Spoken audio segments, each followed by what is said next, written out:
তাদেরকে প্রথমত সতর্ক করেছি, ভবিষ্যতে আমরা একই অপরাধের পুনরাবৃত্তি দেখলে আমরা কঠোর আইনি পদক্ষেপের দিকে পরিগণিত করব।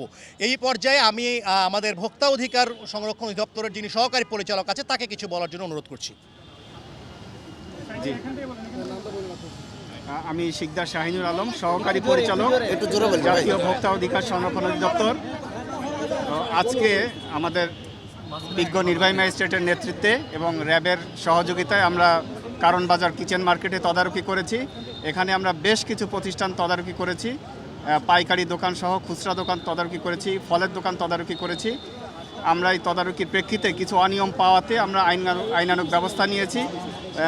বিজ্ঞ ম্যাজিস্ট্রেট বলেছেন যে আমরা 9টি প্রতিষ্ঠানকে 26,000 টাকা অর্থদণ্ড প্রদান করেছি এবং আদায় করেছি, এবং আমরা একই সাথে জরিমানার পাশাপাশি বাকি ব্যবসায়ীদেরকেও সতর্ক এবং সচেতন করেছি তারা যাতে ভোক্তা অধিকার আইন যথাযথভাবে মেনে ব্যবসা কার্যক্রম পরিচালনা করে। এবং আমরা আমাদের বাজার তদারকি কার্যক্রম পুরো রমজান মাস যাবৎ প্রতিদিন বিভিন্ন বাজারে আমরা আমাদের কার্যক্রম পরিচালিত হবে। তো এই বিষয়ে আপনাদের সকলের সহযোগিতা কামনা করছি।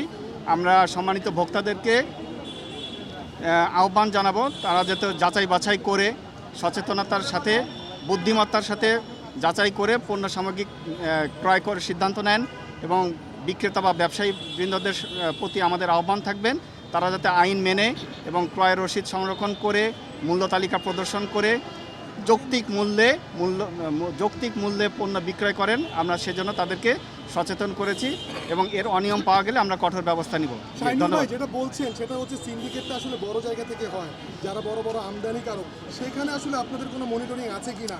ওনারা তো খুচরা বিক্রেতা, তাই না? যারা আসলে বড় বড় ইম্পোর্টার আছে সেখান থেকে যদি বাড়তি দামে কিনে তারা তো বাড়তি দামে বিক্রি করে। আর ভেজাল বিরোধী কোনো অভিযান ছিল কিনা? জি, আমি একটু এখানে আপনাকে সাপ্লিমেন্ট করি।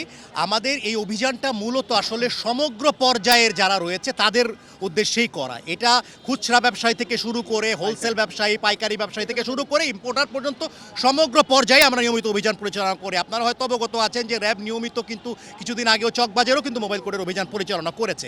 আরও একটি বিষয় এখানে উল্লেখ্য, আমাদের সাথে কিন্তু ব্যবসায়িক প্রতিনিধিরা এখানে উপস্থিত আছেন। তারা ব্যবসায়িক প্রতিনিধিকে আমাদের সাথে রাখার অর্থ হচ্ছে আমাদের যে মেসেজটা, সেই মেসেজটা তাদের মাধ্যমে আমরা সকল ব্যবসায়ীদের কাছে পৌঁছাতে চাই যে রমজানে পণ্য বা দ্রব্যমূল্য অস্থিতিশীল করার যদি কেউ অপচেষ্টা করা হয় তাহলে র্যাবের পক্ষ থেকে কঠোর আইনানুগ ব্যবস্থা নেওয়া হবে। ধন্যবাদ।